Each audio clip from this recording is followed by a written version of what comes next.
Hey everybody, Pete here with Marmalade's tail and her head. Here she is. Hey, let's talk about Genesis. Genesis does not begin, the Bible does not begin with a creation story. It begins with two creation stories. And you know what? They're different.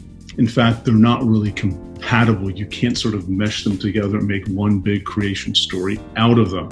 That's just the way it is. So just, an example or two to illustrate that.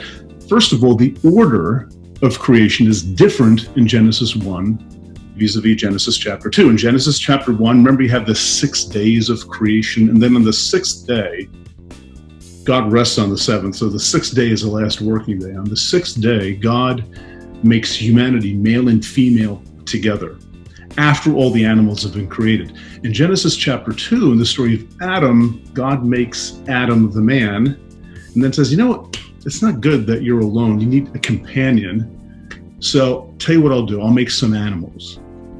So God makes the animals and they don't work out. So God makes a woman out of the side of Adam. So you have the man, the animals, and then the woman. It's a different order. You can't bring those together and say, oh, they're saying pretty much the same thing. So that's one thing. The second reason that they're different, where we can see they're different, is in the setting of the story itself.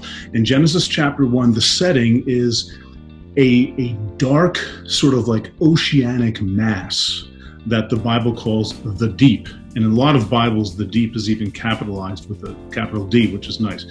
It's this chaotic force that God has to tame. And so what God does is he builds this dome that separates the waters and makes atmosphere and eventually the land and things like that, so living things can thrive.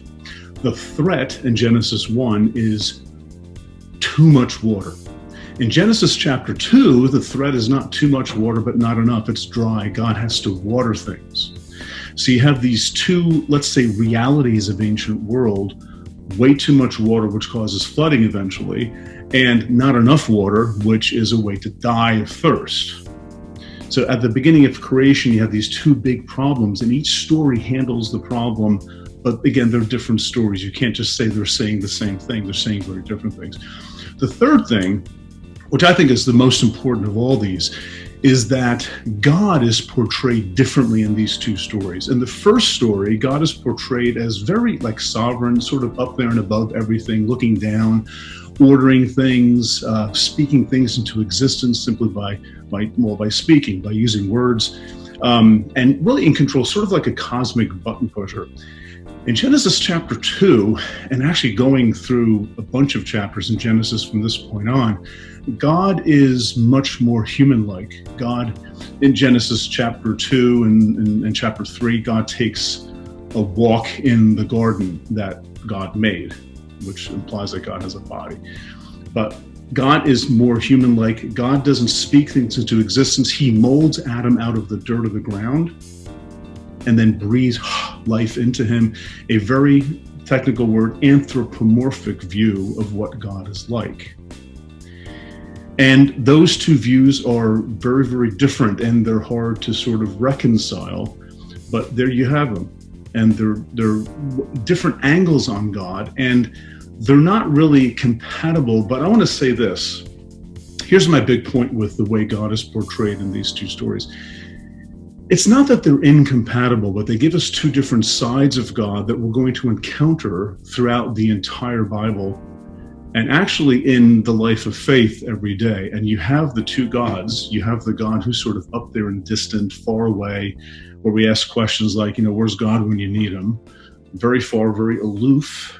And then you have the God that is not transcendent, but the God that is immanent, that is, God is a part of things. And this is the God we pray to typically. You pray to God who's immanent, not transcendent. You pray to God, you try to convince God of things, you have conversations with God.